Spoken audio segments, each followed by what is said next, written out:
Lesson for Yoga Teachers Part 2.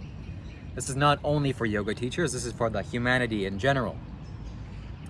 I've observed this for myself, so I can share with you my expertise as it relates to this topic. Yoga, in essence, ultimately, is a totally naked tradition.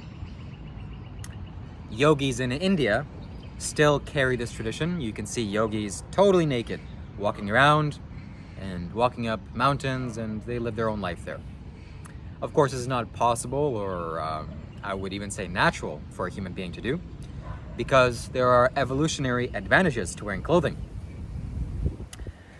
But if you want to fully connect to life, it is best to have no boundaries. So even this subtly disconnects me from my external environment. If I were to have no shirt off, if I were to take off my shirt, my ability to connect with space around me would be total and full.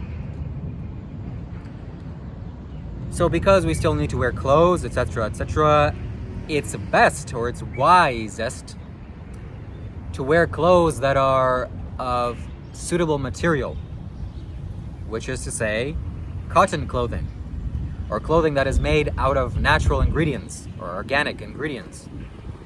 Because your ability to sense life through the clothing is diminished the more synthetic and the more unnatural the clothing is. By far the worst thing that you can wear right now as a human being is synthetic clothing, which is to say polyester, plastic. You're essentially wearing plastic. Why? Because it fully disconnects you from the ability to sense life from outside of yourself. When I say fully, I would say 95%. So imagine if I were to reduce your breath by 95%, how would you feel? Probably not so good. But the breath, of course, is so obvious, you need to breathe constantly every moment of the day, that it would be a severe detriment if I were to reduce your breath by 95%. But if I were to reduce the bodily sensations of your body by 95%, most people would not feel it because they're not subtly attuned to that. And I am, and I'm here to share with you what you should do. So,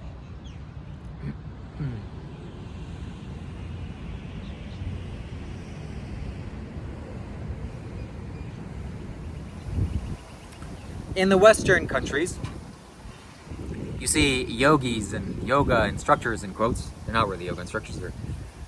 We'll call them yoga teachers. They wear they wear synthetic clothing, and they wear tight leggings, and to appear attractive, to get your attention towards them. And that's fine, that's okay.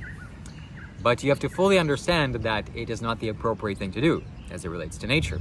You should wear loose-fitting clothing that is made out of cotton, ideally organic cotton if preferable.